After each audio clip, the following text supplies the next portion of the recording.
Garima times and I am Rinki Batra. सोच रहे हैं आज हम इंग्लिश में क्यों बात कर रहे हैं, तो आपको बता दें कि अब इंग्लिश कोचिंग क्लासेस आप बाहर जाने के लिए जैसे दौड़ते थे, भागते थे, वो भागने की ज़रूरत नहीं है, क्योंकि आपको अपने शहर रोहतक में इंग्लिश क्लासेस मिलने वाली है। और वो भी पता है किससे? जी हाँ, बिल्कुल सही पहचाना, जो चेहरा आपको यहाँ पर फ़िलहाल दिख रहा है, प्रदीप सर से। फ़िलहाल यहाँ पर सभी कॉम्पिटिटिव एग्ज़ाम्स की तैयारियाँ इनके द्वारा करवाई जाती हैं। इतना ही नहीं, अगर आप विदेश जाने का सोच रहे हैं, आईलेट्स की तैयारी करने का सोच रहे हैं, तो इंडिविजुअल सब्जेक्ट एक मेन मोटो हो जाता है इंग्लिश की कोचिंग लेने का। यानी कि आपको इंग्लिश की बाकायदा सिंगल सब्जेक्ट की कोचिंग लेनी बहुत ज़रूरी हो जाती है। और जब इतना सब कुछ हो, तो आपको जब पता हो कि आपके पास चॉइस लिमिटेड ही अवेलेबल है और लिमिटेड में से बेस्ट गरिमा टाइम्स आपके लिए फ़िलहाल निकाल कर लाया है। इस वक्त हम मौजूद है शीला बाईपास स्थित कटारिया कॉम्प्लेक्स में, जहां पर दर्पण क्लासेस की मैं बात कर रही हूं। दर्पण क्लासेस में आपको यहां पर सिर्फ इंग्लिश की कोचिंग नहीं मिलेगी, बल्कि जितने भी इंडिविजुअल सब्जेक्ट्स हैं, चाहे हिस्ट्री हैं या फिर ज्योग्राफी हैं, जीएस वगैरह, जितने भी जीएस में सब्जेक्ट्स आ जाते हैं वो सभी आपको यहाँ पर मिलने वाले हैं। इनसे अभी फ़िलहाल मिलने वाले हैं हम, ये प्रदीप सर हैं, और इन्हीं से ही जानेंगे आखिर क्या राज है बच्चों की सक्सेस स्टोरी का। ये आपको पूरा यहाँ पर ब्यौरा दे रखा है कि फर्स्ट फ्लोर पर जीएस क्लास है, ऑफिस है, इसके बाद सेकंड फ्लोर पर इंग्लिश क्लासेस हैं, जहाँ पर जाकर आपको दिखाने वाले हैं हम कि क्या कुछ फ़िलहाल सर वगैरह कोचिंग बच्चों को देते हैं। इसी के साथ थर्ड फ्लोर पर लाइब्रेरी है और वही फोर्थ पर कैंटीन है। पूरा इंस्टीट्यूट आपको दर्पण क्लासेस का रोहतक में मिलने वाला है। तो चलिए चलते हैं।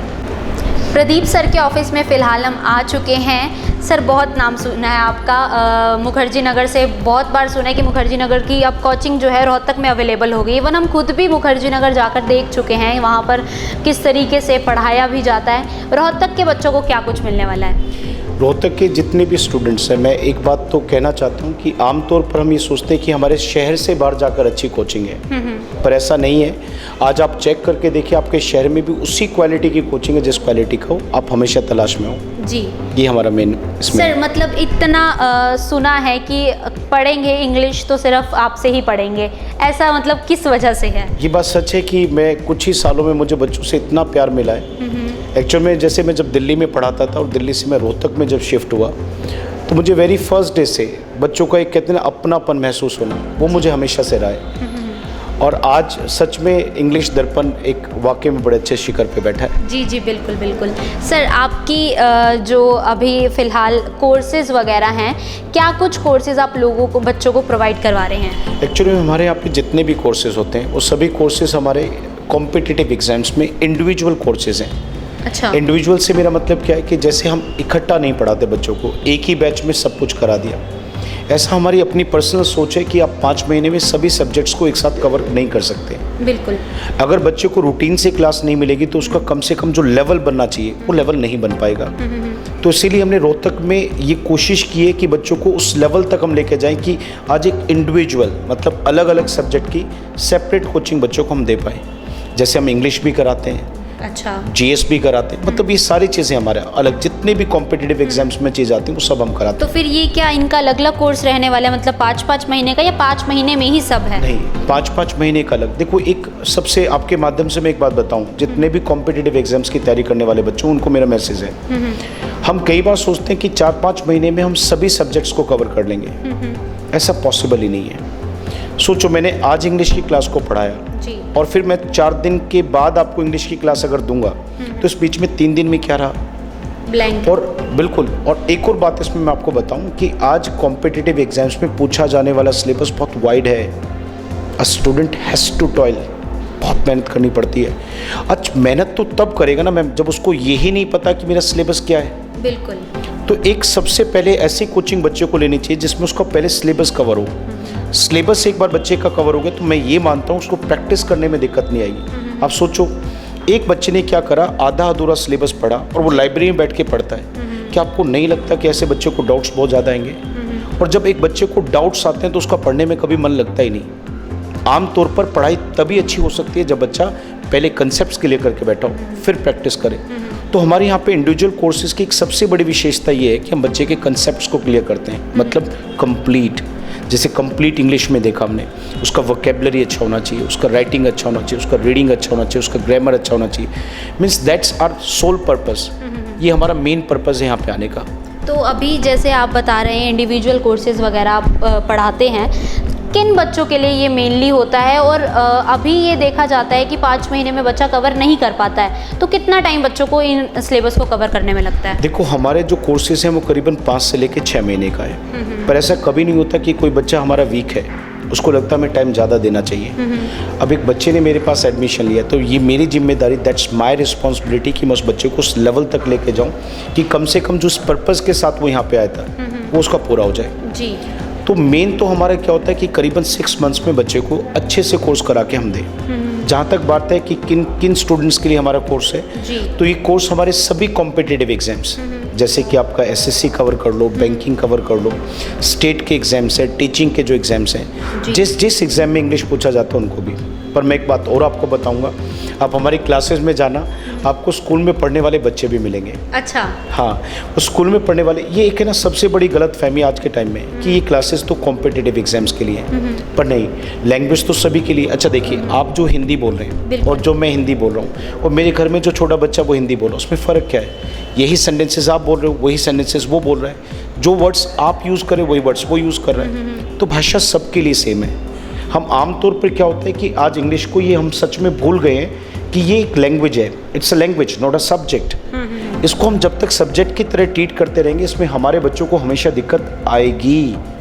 तो हमारा पहला मोटिव ये है कि हम अपने बच्चों को उस लेवल तक पढ़ाएं, क्योंकि मतलब ये जो बहुत बड़ी बात हॉबी है ना, हाँ, हाँ, ये निकालना हमारा मेन। मतलब एक डर रहता है इंग्लिश बोलने में भी, इवन कि कहीं हम गलत ना बोल दे, कोई शब्द ऊपर नीचे ना हो जाए, टेंस में खास तौर पर एग्जाम, मतलब उनका तो काफ़ी ज़्यादा दिक्कत रहती है। अब देखो, आप एक छोटा सा एग्जांपल देखो, टेंस आपने बोला जी। हम इस उम्र में बच्चों को टेंस, मान लो 6 क्लास में हमने टेंस पढ़ाया, 5th में पढ़ाया, तरीका क्या होता है हमारा? तरीके में मेन हमारे क्या होता है कि हम कहेंगे चलो बच्चों पढ़ते हैं आज प्रेजेंट कॉन्टिन्यूअस टेंस, फिर हम रहा रही चुका वही बहुत पहले से शुरू से चल रही है, कन्वेंशनल मेथड। अब प्रॉब्लम क्या होती है बच्चे को कि वो बच्चा उसको बार बार रटने की कोशिश करता है, पर क्या हमने हिंदी को भी ऐसे सीखा? सोचिए आप, क्या किसी ने कभी पूछा कि हिंदी हमने ऐसे पढ़ी? कभी भी नहीं। हमने हिंदी को क्या करा, प्रैक्टिकल भाषा को समझने की, मतलब प्रैक्टिकल लाइफ से उसको किया, and we were very easy, like we could just pick up this language easily. The reason was that कि हमने कहीं ना कहीं इसको बारीकी से फील किया। आज इंग्लिश में यही प्रॉब्लम है, हम फील ही नहीं कर रहे, हम इसे आज भी ट्रांसलेशन के साथ ले रहे हैं। बिल्कुल। और ट्रांसलेशन सच में आपको कुछ हद तक तो इंग्लिश में कंफर्टेबल कर सकता है, पर पूरी आपकी भाषा अच्छी नहीं कर सकता। तो हमारा सबसे पहला पर्पज़ ये होता है कि हम बच्चों को इस आदत से पीछे हटाएं। जो स्कूल से एक फोबिया बना हुआ ना यार, 6th में भी 10 सीखा था, 7th में भी 8th में भी, वो फोबिया भी इसीलिए हुआ 6th में तो आया नहीं, तो 7th में जब टीचर पढ़ाने और स्टूडेंट बैठा तो दोनों के मन में क्या था, इनको तभी नहीं आया तो अब कहाँ से आएगा? बिल्कुल। और बच्चे को लगा मुझे तभी नहीं आया तो अब कौन सा आ जाएगा? तो ये जो फोबिया बच्चों के मन में ना, तरीका बदलने की ज़रूरत है। चीज़ें मुश्किल नहीं है, अगर इंग्लिश मुश्किल होती तो मेरे लिए भी होती, आपके लिए भी होती। बिल्कुल बिल्कुल। बहुत वैसे बात देखी जाए तो बहुत बड़ी आपने कह दी है बात, और थोड़े शब्दों में ही पूरा सार दे दिया है। सर, एक आखिरी क्वेश्चन मेरे से आपका ये मैं मतलब यही पूछने वाली हूँ कि अब रोहतक वासियों को आपके इस इंस्टीट्यूट पे क्या अलग मिलने वाला है? सबसे बड़ी बात मैं आपको बताऊं, आज कोचिंग संस्थानों में या कहीं भी बच्चा पढ़ रहा है तो एक बहुत बड़ी कमी है। क्लासेस देने के लिए क्लासेस तो हैं, पर सही स्टडी मटेरियल, प्रैक्टिस के लिए चीज़ें नहीं हैं। हमारा सबसे पहला मोटिव ये है कि क्लासेस दो, ये बहुत अच्छी बात है, पर क्लासेस के साथ घर पे काम करने के लिए होमवर्क दो। वो शुरू से जो चल रहा है वो अभी भी दो। जी। बच्चे ने आज जो कंसेप्ट पढ़ा, घर जाने के बाद उसके पास प्रैक्टिस करने के लिए अगर कुछ नहीं है तो कंसेप्ट निकल जाएगा। आप देखिए, एक प्रॉब्लम देखिए, हमने पढ़ा बहुत कुछ है पर आज दिमाग में क्यों नहीं है? कहीं ना कहीं वो आज भी हमारे टच में नहीं है। तो हमारी सबसे पहली क्वालिटी क्या है कि हम क्लासेस तो अच्छे से देते हैं, पर साथ ही साथ पढ़ने के लिए स्टडी मटेरियल देते हैं। तीसरी चीज़, बच्चा उस काम को कर रहा है नहीं कर रहा है, ये कैसे पता चलेगा? आपकी प्रॉब्लम्स हैं, आपने आज होमवर्क करने का मूड नहीं है, पर आपको पता है कि अगर मेरी एकेडमी में मेरा होमवर्क चेक होगा, हमारे यहाँ पे लोग होते हैं वो बार बार बोलते रहते हैं बेटा आपने शीट किया, हम खुद पर्सनली चेक करते हैं शीट की बेटा आपने, तो उससे क्या होता है बच्चे के मन में रहता है यस कोई है जो मेरे होमवर्क को पूछेगा। वो एक डर जो होता है वो बना हुआ है यहाँ पर। मतलब मैं इसको एक बात सच बोलूँ तो मैं कहता हूँ एक लगन बनाने की हमारी कोशिश है। अच्छा। हम ये सोच रहे हैं कि बच्चे में एक लगन पैदा करें कि आप डेली होमवर्क कर रहे हैं तो देखो आप कितना कंफर्टेबल होते जा रहे हो जी, आप कितना सीखते जा रहे हो जी। मतलब कुल मिला के एक ये कि बच्चे में स्टार्टिंग से एक विश्वास पैदा कर देना कि हाँ मैं कर सकता हूँ। बहुत मतलब सही बातें बताई हैं और ये बातें सिर्फ अभी 14-15 मिनट तक ही सीमित नहीं है। अगर आप भी कॉम्पिटिटिव एग्ज़ाम की तैयारी कर रहे हैं तो प्रदीप सर से आकर मिलिए। यहाँ पर आपको पूरा स्टाफ अटेंड करने के लिए बाकायदा बैठा हुआ है ताकि आपको अपने कॉम्पिटिटिव एग्ज़ाम में या किसी भी एग्ज़ाम में तैयारी करने के लिए कोई दिक्कत ना हो। देखिए प्रदीप सर से तो बात हो ही गई है और कुल मिलाकर उन्होंने बताया भी है कि किस तरीके के कॉम्पिटिटिव एग्ज़ाम्स, गवर्नमेंट एग्ज़ाम्स की तैयारी वो करवाते हैं। तो अब क्लास चल रही है, अंदर जाकर देखते हैं कि बच्चे आखिर कितना एक या कितनी कैपेबिलिटी से फ़िलहाल पढ़ पाते हैं। तो अभी यहाँ पर अंदर एंटर कर चुके हैं हम और यहाँ पर फ़िलहाल अभी बच्चे पढ़ रहे हैं और इन्हीं से ही जानेंगे कि कितना एक, अभी सर भी पढ़ा रहे हैं इवन, कि कितना एक सर की बातें इनको समझ आती हैं। कर लिया, अब इनसे भी बात कर लेते हैं। आपका नाम क्या है? रेखा मैम। रेखा। तो आपको कितना एक सर की पढ़ाई हुई चीज़ें दिमाग में जाती हैं? सर की तो सारी बातें समझ में आती हैं। सारी जाती हैं। यहाँ पर 1.5 घंटे का बैच होता है, घर जाके पढ़ते हो फिर? बिल्कुल। तो वो सर आकर फिर टेस्ट वगैरह, सीरीज़ वगैरह होती हैं? बिल्कुल, हर सैटरडे को टेस्ट होता है यहाँ। अच्छा, तो अभी बच्चों को या और कोई देख रहा है तो उसको क्या कहना चाहोगे? मैं तो यही कहना चाहूँगी कि सर बहुत अच्छा पढ़ाते हैं। अगर किसी को कम्पिटिटिव एग्ज़ाम की तैयारी करनी है, इंग्लिश सब्जेक्ट पढ़ना है तो सर से पढ़ें, बहुत अच्छा पढ़ाते हैं। बहुत अच्छा पढ़ाते हैं। चलिए आगे और भी कई बच्चे हैं यहाँ पर, उनसे भी जानेंगे। अभी ये काफ़ी यंग लग रहे हैं। कितनी उम्र है आपकी? 14 ईयर्स। आप अभी इंग्लिश कॉम्पिटिटिव एग्ज़ाम का पढ़ने आए हो या वैसे? कॉम्पिटिटिव एग्ज़ाम का। अभी से? क्या मजबूरी होगी? कुछ नहीं। तो अभी जैसे सर समझा रहे हैं तो समझ आ रहा है आपको? यस। बिल्कुल आ रहा है। चलिए और आगे चलते हैं। कैमरामैन को कहूँगी एक बार जाएं और जितने अभी फ़िलहाल यहाँ पर बच्चे बैठे हुए हैं उनसे ही बात करेंगे कि कितना एक समझ आ रहा है, क्योंकि सर ने तो कुल मिलाकर बता ही दिया है कि कितना एक वो समझाते हैं। आपका नाम क्या है? महिमा। महिमा। तो आपको कितना एक टाइम हो गया सर से पढ़ते हुए? 6 महीने। 6 महीने हो गए। लग रहा है क्लियर कर देंगे नेक्स्ट एग्ज़ाम? ऑब्वियसली। तो अभी कॉम्पिटिटिव की गवर्नमेंट एग्ज़ाम्स की तैयारी कर रहे हैं? जी। किस एग्ज़ाम की कर रहे हैं वैसे? SSC CGL। अच्छा। हाँ जी। तो अभी जैसे अभी रिसेंट जिस तरीके से कट ऑफ जा रही हैं, उम्मीद है इंग्लिश में कर लेंगे पार? करेंगे अगर मेहनत करेंगे तो। कर रहे हो मेहनत? हाँ। देखिए कर रहे हैं और पूरी निष्ठा से कर रहे हैं। और भी कई बच्चे हैं यहाँ पर। आप किस कॉम्पिटिटिव एग्ज़ाम की तैयारी कर रहे हैं? SSC स्टेनोग्राफर की। स्टेनोग्राफर की। अभी एग्ज़ाम, अभी हाई कोर्ट का एग्ज़ाम आने वाला है ना शायद आपका, तो उसमें कितना एक तैयारी मान रहे हैं कि सर करवा रहे हैं? 90+। 90+? इंग्लिश में 90+ हो जाएंगे। मतलब बहुत अच्छे करवाते हैं सर।